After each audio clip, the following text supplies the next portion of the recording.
Temos o prazer de ter conosco na nossa estreia na televisão o Renato Breia, sócio fundador da Norte Research. Muito bem-vindo, Renato. É um prazer tê-lo conosco. Prazer estar aqui com vocês hoje. Vamos lá, Renato. Vamos comentar um pouco de macroeconomia, né, Isa? Vamos começar com um dos grandes destaques do dia, com certeza o PIB brasileiro, que registrou um crescimento de 1,9% no primeiro trimestre de 2023, em comparação com o quarto trimestre de 2022. Os dados do IBGE mostram, então, que o principal responsável pelo resultado foi o setor agropecuário, que cresceu 21,6% no primeiro trimestre, na comparação com o último trimestre do ano de 2022, e é o maior crescimento do setor em 27 anos. Indústria e serviços também tiveram uma grande parcela ali de participação no resultado. O aumento no PIB indica uma recuperação econômica após um período de desaceleração. Renato Breia, quero comentar esse impressionante resultado agro, né, que teve um grande peso aí nesse PIB, principalmente nesse momento turbulento em que se encontra governo e agronegócio. Queria que você comentasse sobre esse resultado. Legal. O resultado surpreendeu, o agro puxou, né, o que a gente fala que assim, é o PIB cheio, então o número de todas as linhas do PIB, o agro acabou influenciando bastante, isso acabou gerando uma surpresa no mercado, né? Alguns índices já mostravam que a gente podia ter uma atividade nesse sentido um pouco mais forte, mas as outras linhas já vieram um pouco pior, né? Então, quando a gente olha serviços, consumo das famílias, isso vem um pouco em linha, o que mostra de fato que você está tendo alguma desaceleração.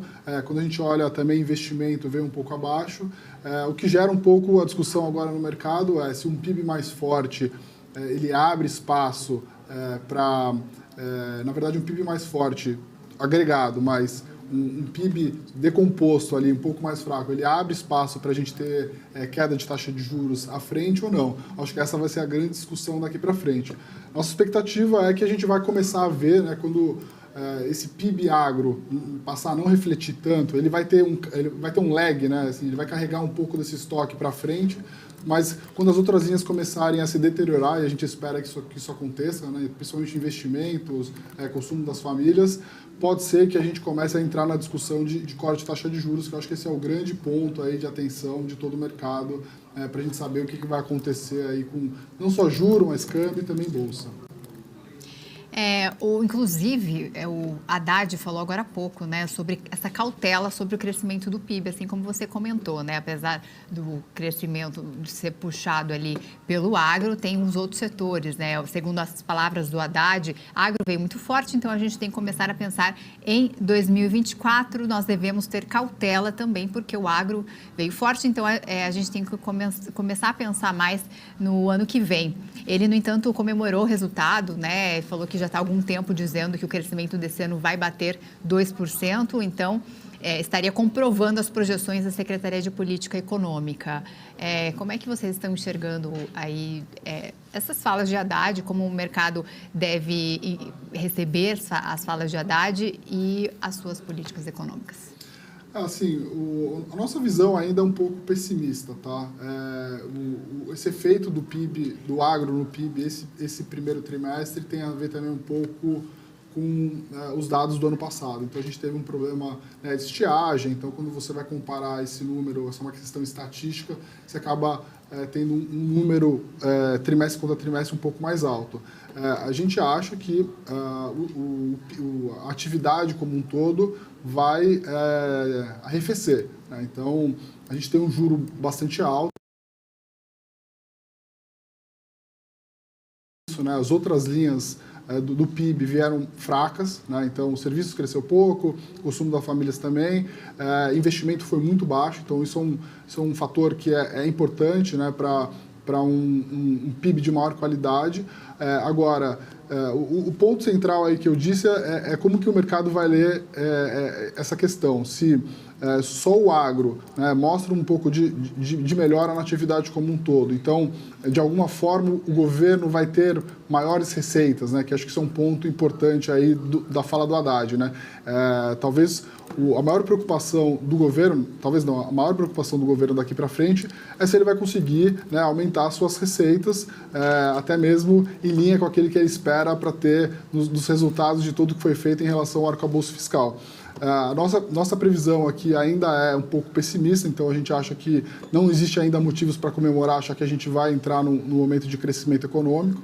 A gente tem uma taxa de juros muito alta e a nossa previsão também é que, com a inflação ainda muito pressionada, né, a gente tem que lembrar que hoje a taxa de desemprego no Brasil é muito baixa, né? Você tem aí um governo que dá muitos cheques para a população, então essa taxa de desemprego de 8%, na verdade, é quase que um pleno emprego, se for comparar a dados históricos do Brasil. Isso vai fazer com que a inflação não ceda tão cedo, nossa visão. E por isso, essa decisão do Banco Central de reduzir taxa de juros pode ficar um pouco mais à frente. O mercado já precifica, né, quedas de taxa de juros a partir do segundo semestre. A gente acha que a gente pode ter ainda taxa de juros, uma decisão de corte mais à frente do que na virada do semestre. Agora, Breia, você falou que na Nord são um pouco mais pessimistas, né, sobre o cenário. Isso também por causa do cenário internacional? O que vocês estão achando? Porque muito desse boom do agro vem da exportação em direção da China, né? Os chineses estão consumindo mais, mas estão construindo menos. E isso também a Vale está sofrendo já alguns pregões. Hoje a Vale está subindo, mas a gente viu uma queda expressiva da Vale, até porque o minério de ferro passou de $120 por tonelada para quase 70, né? 90, aliás, $90.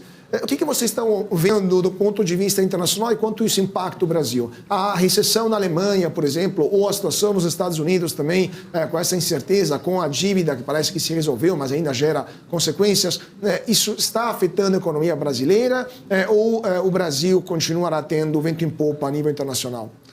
Essa é uma boa pergunta. Assim, a recessão global ela está contratada. O que a gente tem que tentar agora descobrir é qual que vai ser a velocidade disso e qual que vai ser a magnitude, tá? Mas existem vários dados, principalmente já nos Estados Unidos, mostrando o arrefecimento da atividade, né? Quando a gente olha dados isolados. Mas alguns outros dados ainda vêm muito forte, né? Então, massa salarial nos Estados Unidos ainda está muito forte, né? Teve um crescimento, a poupança dos americanos ainda é bastante alta.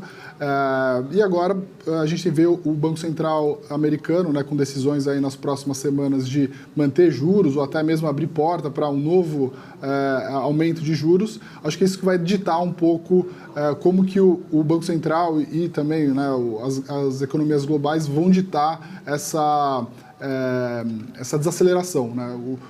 De fato, você vai ter uma desaceleração, isso é ruim para a economia. O Brasil, de alguma forma, vai ser afetado por isso, independente, né? O Brasil não é independente, mas ele tem uma posição muito privilegiada, se você for olhar os competidores internacionais. Assim, então, a desaceleração é ruim sim para o Brasil, a gente vai ter talvez menos impacto, dado que a gente tem uma posição muito privilegiada geográfica, enfim, a gente tem toda essa questão geopolítica que pode favorecer o Brasil nesse sentido, tá? Nossa visão ainda para o cenário global é pessimista, tá? Então a gente acha que vai ter desaceleração, isso vai impactar o mundo todo. É uma questão agora de a gente tentar entender se isso vai acontecer já a partir do segundo semestre. Nossa ideia aqui é que vai acontecer mais para o final do ano, para o começo do ano que vem, mas isso vai impactar todo mundo, né? Agora, só antes de passar a palavra para o nosso David, só queria complementar esse ponto, Breia, sobre na base de tudo aquilo que você falou desse cenário macro. O que vocês estão olhando, que setores vocês estão olhando na Norte com maior carinho, até para dar uma indicação, né, para dar um gostinho daquilo que eles encontram nas carteiras de vocês, né, para os investidores, pessoas físicas que estão assistindo a gente? Legal. A gente, olhando assim, crescimento de PIB, nos últimos 10 anos o Brasil praticamente não cresce, né? Então, você comprar Brasil pensando que o Brasil como um todo vai crescer é um péssimo investimento. E a gente vê isso principalmente em empresas que são muito mais relacionadas à atividade doméstica, né? A gente viu todo o varejo no Brasil sofrendo muito nos últimos 12, 24 meses. Enfim, alguns setores específicos do Brasil estão sofrendo bastante. Shoppings, construção, muito dependentes de juro, né? O que a gente gosta são de teses menos correlacionadas com a atividade doméstica, né? Empresas exportadoras a gente gosta bastante, então a gente tem uma posição relevante em ações de petroleiras, né, que não Petrobras, né, a gente não gosta de Petrobras por conta de todo o risco do governo, então a gente gosta muito de PetroRio, 3R, Recôncavo, né, que a gente fala que são as Junior Oils, são empresas que são muito bem geridas, têm uma posição muito privilegiada, tem aumento de produção, já tem, mesmo com o petróleo caindo, né, na margem, né, a gente tem um petróleo hoje ainda subindo 3%, né, o que deve ajudar um pouco essas companhias, mas mesmo que o petróleo se mantenha estável, são empresas que conseguem crescer muito sua produção, então esse é o tipo de empresa que a gente gosta. Tá? A gente tem outras empresas aqui no Brasil, e aí casos muito específicos. Então, a gente tem uma alocação em bancos via Banco Pactual, que é um banco que tem uma solidez incrível, né? Enfim, muito bem posicionado no atacado, mas também é um banco que tem agora uma veia digital, que tem mostrado forte crescimento. Então, é um banco que a gente fala que parece um banco tradicional, tem rentabilidade de banco tradicional, mas tem crescimento de banco digital. Essas são posições que a gente gosta, e outras posições que a gente gosta, como Simpar, Ambipar, enfim, são outras empresas que estão relacionadas e talvez um pouco mais atividade doméstica, mas que têm seu próprio driver de crescimento, né? São empresas que, dentro do próprio setor, são líderes de mercado e conseguem crescer independente de uma atividade mais forte.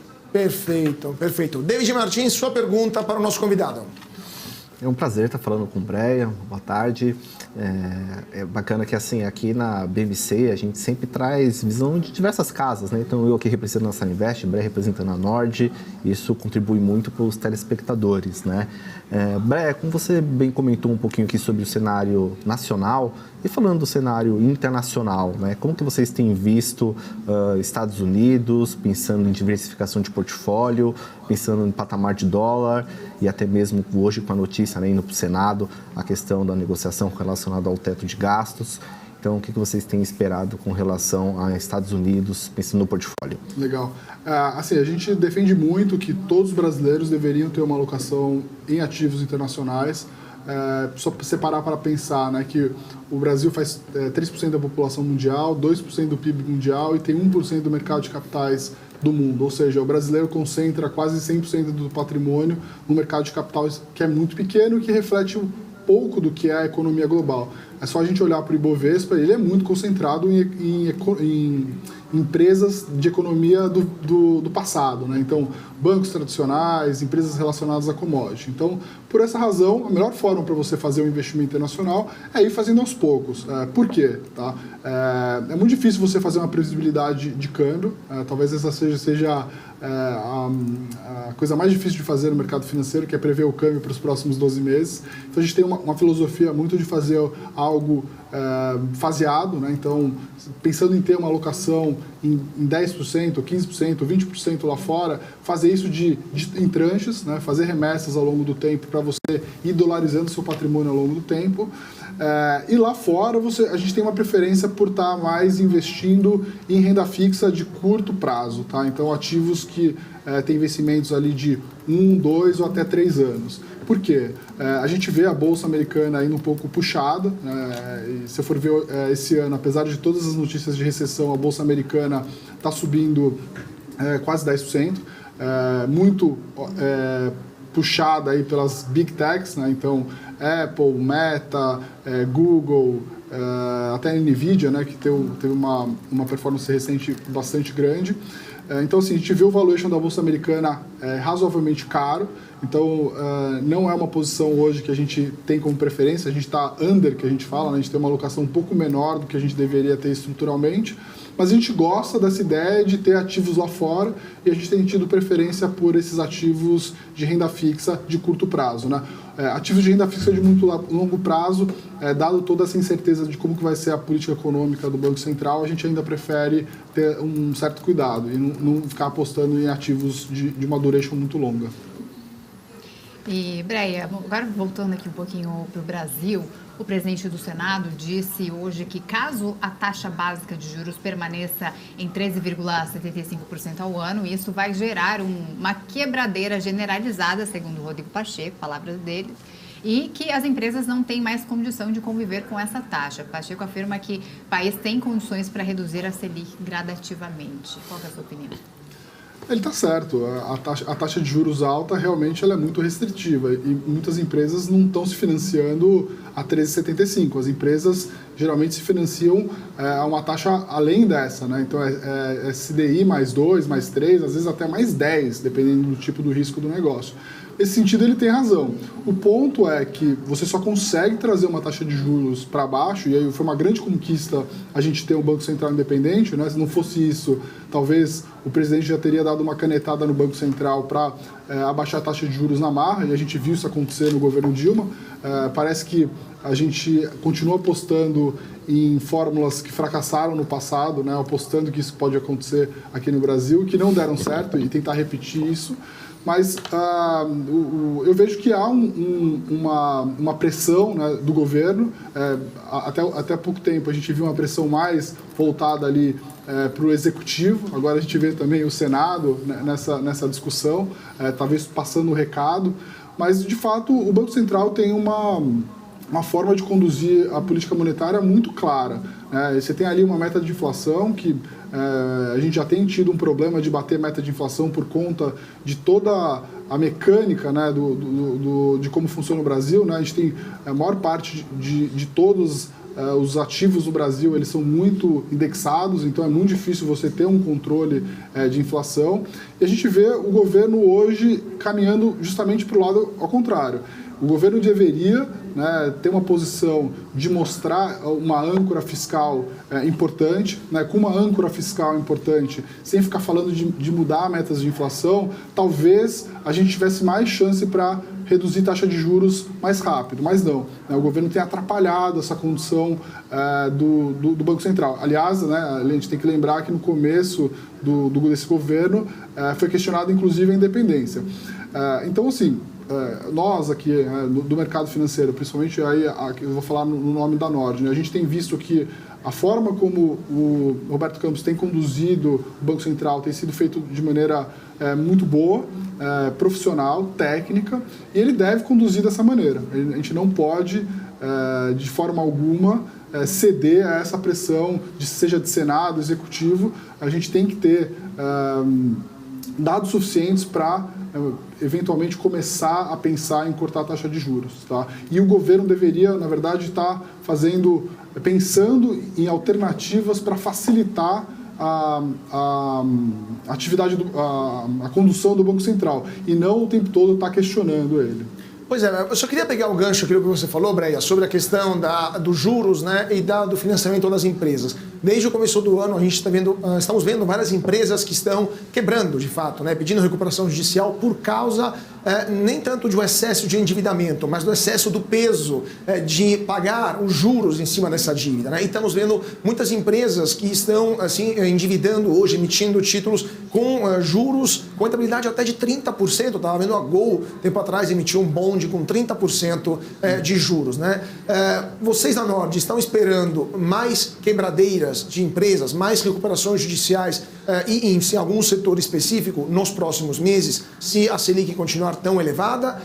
E só complementando também a sua fala, o governo está procurando cada vez mais recursos e o arcabouço fiscal é uma prova disso. Tinha uma entrevista alguns dias atrás do Marco Lisboa que falava que o arcabouço fiscal significa um aumento persistente e constante, né, e elevado de impostos. Vocês na Nord têm a mesma visão? Teremos mais impostos nos próximos anos por causa desse arcabouço e da necessidade de gastos do governo? E como isso vai impactar o mercado?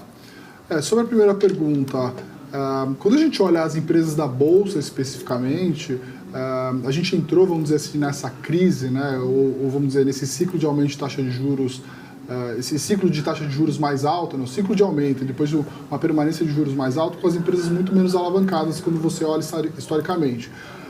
Uma métrica que a gente costuma usar muito é dívida líquida e EBITDA, né, que é o quanto que a empresa tem de dívida total e qual que é a geração, o resultado operacional dela. Quando a gente olha isso há 7, 8 anos atrás, em outros momentos de outras crises, essas empresas assistiam uma dívida líquida EBITDA da ordem de 3 vezes. Hoje esse número é bem menor, né, ali perto de 1,8. Então, as empresas da Bolsa como um todo estão mais saudáveis, ou seja, a gente viu aí uma quebradeira, principalmente na parte ali de Americanas, Light, que eram empresas que estavam muito endividadas, e aliás, no caso de Americanas tem uma fraude envolvida. esse ambiente de taxa de juros mais alto traz, sim, implicações de mais quebradeira. É impossível, para alguns tipos de negócio, você conseguir ter um orçamento de dívida, né, com uma taxa de juros por volta de 20% ao ano. E aí eu estou falando, taxa de juros hoje é 13,75, mas as empresas não se financiam a 13,75. Provavelmente elas se financiam a 14, 15, 16, 17, em alguns casos até mais. Tá? Então, sim, esse cenário de taxa de juros mais alto, ele pode trazer novas quebras, né? Mas na Bolsa, de forma geral, as empresas estão um pouco mais saudáveis. Sobre a sua segunda pergunta, sim, o governo vai ter que, de alguma forma, aumentar a sua arrecadação. A gente tem visto alguma resistência do Congresso da questão de aumento de impostos, né? A gente já viu ali no começo do ano uma MP para aumentar impostos sobre empresas de exportação de petróleo, né? Isso impactou, inclusive, as empresas do nosso portfólio, porque era uma forma ali de arrecadação, mas o próprio governo fez isso via MP porque sabia que isso não passaria no Congresso. E a gente tem uma bancada hoje do agro que é muito importante ali, que está muito de olho com essa questão de aumento de impostos, porque, enfim, a gente já paga muito imposto no Brasil. O que o governo está passando de mensagem é o seguinte: a gente tem que fechar a nossa conta e na verdade quem vai pagar essa conta é só você. Você só vai pagar, o governo não vai fazer nenhum tipo de reajuste, nenhum tipo de reforma. A gente viu agora aumento do número de ministérios, enfim. O Brasil já paga muito impostos, o governo vai ter que, para fechar essa conta do arcabouço, tentar aumentar a sua arrecadação, mas eu vejo alguma resistência do Congresso, principalmente nesse sentido. Eu acho que o governo não vai ter uma vida fácil, principalmente nessa agenda de tentar mudar alguns regimes tributários no Brasil. Agora, David e Bré também, se quiser comentar, queria falar um pouco sobre as construtoras, né, que tiveram aí uma disparada e animadas com o PIB da construção civil. Começa comigo? Vamos lá. Quando a gente fala de construtora, e até eu já tinha dito anteriormente, né, com juros elevados, alguns setores acabaram sendo mais penalizados que outros. Então, a gente viu o setor de construção, a gente viu o setor de varejo, a gente viu o setor de tecnologia, porque são setores que demandam muito de capital, eles tomam muito recurso emprestado. Então, como o Bré explanou muito bem, as empresas elas não tomam esse recurso emprestado a CDI, eles não tomam a Selic, 3,75, então essa taxa. É essa taxa mais um adicional, né? Isso acaba encarecendo muito o custo, a operação ali das companhias. Então, a gente viu que juros subiu, esses setores foram afetados, e aí entra dois fatores, né? Como você trouxe, Isa, tanto a questão relacionada aos dados de PIB do setor, que demonstra aí uma tentativa, né, de volta, de recuperação, como também o mercado precificando uma possível queda de Selic no segundo semestre. Então, se a gente for analisar o Boletim Focus, que são os especialistas de mercado falando projeção para a nossa taxa básica de juros, precifica uma queda de 12,5%. Por mais que a gente ainda veja um cenário desafiador, recessão, qual vai ser a magnitude, como o Bré trouxe, relacionado à recessão pensando nos Estados Unidos, como que isso vai impactar de forma global, mas o Brasil, nesse patamar de juros, e como foi muito bem tratada a questão de combate à inflação pelo Campos Neto, e a gente já vê a inflação dos que tem expectativa também de um repique, ela fuja novamente.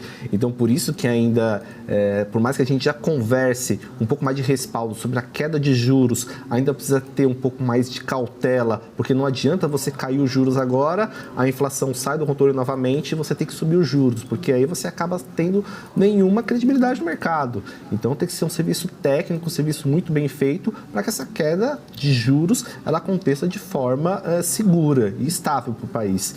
Então, tanto o dado relacionado a PIB, analisando o setor de construção, como também expectativa de juros em queda, isso tem beneficiado um dos setores como construção civil. Bré, a sua opinião também sobre o setor? O tipo de setor que eu vou te dizer que eu tenho um pouco de preconceito, e preconceito porque eu já investi nisso lá atrás e entendi que tem uma dinâmica muito difícil, né? Como o Davi estava falando, as empresas tomam dinheiro, também depende, obviamente, de financiamento das pessoas, né? Então, quando você tem taxa de juros mais alto, a propensão dessas pessoas a comprarem o próprio imóvel e se financiar, ela diminui, né, num negócio que tem um ciclo muito longo. Então, quando as coisas vão muito bem, essas empresas vão muito bem, quando você vem numa baixa de ciclo, elas sofrem demais. Não é o tipo de negócio que a gente gosta, porque depende muito, como eu falei, né, de PIB, né? PIB, crescimento, ciclo. Prefiro empresas que podem contar a sua própria história, independente dos ciclos. Tá? Então, naturalmente, várias empresas da Bolsa hoje, num dia que a Bolsa sobe 2%, aquilo está muito largado, está muito amassado. Tem empresas, por exemplo, de construção que estão valendo muito, muito pouco na Bolsa hoje, talvez menos até do que ela tenha de banco, de estoque, né, de imóveis ou de banco de terrenos, mas eu acho que é um tipo de negócio que eu tenho alguma dificuldade de fazer uma conta e dizer, esse negócio aqui tem um valor 3 ou 4 vezes maior do que vale hoje e eu tenho uma margem de segurança grande que esse negócio não vai quebrar se o ciclo pelo menos começar a melhorar. Então a gente prefere ficar fora, na maioria das vezes, desse setor. Eu só queria pegar um rápido giro de respostas também de ambos sobre as maiores altas de hoje, tá? Telegráficos que não temos muito tempo antes do nosso intervalo, porque hoje temos entre as maiores altas CVC, Azul, temos ações do setor de turismo como um todo, né, de viagens. Eu queria saber o que vocês acham desse setor, especialmente de companhias aéreas. Gol também está subindo mais de 5% hoje, né? Azul está subindo 6,35%, a CVC é a terceira melhor do dia, aliás, a segunda, agora a terceira melhor do dia nesse momento. Breia, depois da David, o que vocês estão achando sobre o setor de companhias aéreas e o setor de turismo como um todo, encabeçado pela queridinha CVC, queridinha dos nossos investidores? 2 minutinhos para ambos, então, telegráficos, por favor. Breia. Legal. Olha, assim, é um setor também que a gente tem muita dificuldade de avaliar, porque olhando aí, vamos dizer, para as empresas aéreas, são empresas que são muito alavancadas, que dependem muito aí de uma dinâmica de atividade doméstica. Não é o tipo de negócio que a gente gosta, a gente tem muita dificuldade de avaliar. O David chegou a comentar no começo do programa, né? A gente tem hoje uma bolsa negociando a um valuation muito depreciado. Eu, em poucas vezes nesses últimos quase 20 anos investindo, eu vi uma bolsa tão barata. Isso não significa que a bolsa vai subir logo, eu acho que não, ainda tem várias coisas que a gente precisa ver acontecer para a bolsa se recuperar de forma consistente, mas de fato é que a gente encontra hoje empresas na bolsa que tem uma dinâmica muito mais simples e muito mais previsível do que vai acontecer para os próximos trimestres e anos, né? Empresas que conseguem ter uma maior previsibilidade, a gente consegue ter muito mais confiança e a gente tem uma boa margem de segurança. Isso significa que a gente consegue olhar para aquele ativo de forma muito fácil, saber quanto que ele mais ou menos vale, com uma boa margem de segurança e comprar ele a um preço muito barato, tá? Então, naturalmente hoje, num dia que o mercado está se recuperando muito e essas empresas foram muito amassadas, né? Especialmente empresas de turismo e aviação, sofreram muito na época da pandemia, agora estão se recuperando um pouco, né, a níveis pré-pandemia, mas ainda assim é um negócio que a gente acha que é muito dependente aí de consumo. A gente viu aí nos dados do PIB, o consumo das famílias praticamente não cresceu esse trimestre, e a gente acha que com um nível de taxa de juros mais alto, a gente vai começar a ter um ambiente cada vez mais restritivo, com empresas que são muito alavancadas também, né, o que faz com que o serviço da dívida dessas empresas consuma boa parte da tua rentabilidade, então a gente prefere ficar fora. Perfeito. David, seu posicionamento sobre esse setor? É um setor que tem um risco adicional, a gente sabe que tem um beta elevado, setor de aviação é um setor bem complicado de se investir, não é um setor fácil. O engraçado quando a gente vê um dia de bolsa subindo 2% é que já começam... Ontem eu conversei com um cliente e ele falando, Dei, você viu tal papel, subiu 10%, subiu 15%, deveria ter comprado. Eu falei, mas assim, ninguém estava comprando antes, por quê? Porque tinha um motivo. Tanto, às vezes, a companhia não vinha entregando, como o ambiente não estava favorável. Agora, como muitos setores estão descontados, muitos setores ficaram para trás, muitos setores estão largados, quando a bolsa tiver esses dias de alta, com certeza esses papéis vão subir 10%, 15%. Então, é uma dinâmica que acaba acontecendo no mercado. Hoje a gente vai ter os 3 principais fatores, né? PIB do Brasil acima do esperado, arcabouço nos Estados Unidos e também analisando a economia chinesa. Então, esses três fatores animaram o mercado, que aí sim a gente vê aumentando o apetite a risco. E esses papéis que têm um risco maior, acabando aí tendo uma alta também mais considerável. Acho que é importante mencionar, se a gente for analisar o índice Ibovespa e o índice Small Caps, o índice Small Cap está subindo mais do que o Ibovespa. Isso quer dizer o quê? Que os investidores estão tomando mais risco em papéis que têm um beta maior. Um beta maior, a gente está falando que tem uma oscilação maior de negociação. Então, a gente vê que é um setor que ficou para trás, então muitas vezes o investidor está montando posição, esperando que ele volte àquele patamar pré-pandemia, por exemplo. Então, acho que pode fazer sentido, mas a gente tem que analisar empresa a empresa, CVC mesmo. Quantas notícias nós tivemos no curto prazo falando sobre o CEO, sobre o CFO que saíram, diversos problemas que ainda precisa ser regularizado, mas quando a gente fala de um portfólio, sempre bate na tecla, o principal. Qual que é o seu perfil, qual que é o seu objetivo? De acordo com isso, existem diversos ativos de qualidade e ativos que não têm tanta qualidade, mas sim está passando por um processo de turnaround e tem a possibilidade de ter uma boa recuperação do valor do ativo. Perfeito, perfeito. Agora vamos dar uma rápida olhada na Bolsa, últimos minutinhos de negociação e o Ibovespa está dando rush final nos últimos 6 minutos de pregão, 2,16% é a alta do Ibovespa, que supera amplamente os 110 mil pontos, indo em direção dos 111 mil pontos nesta quinta-feira. O dólar continua caindo forte, o dólar à vista 1,14%, R$ 5,01, o dólar futuro também cai menos, 0,97 a R$ 5,36.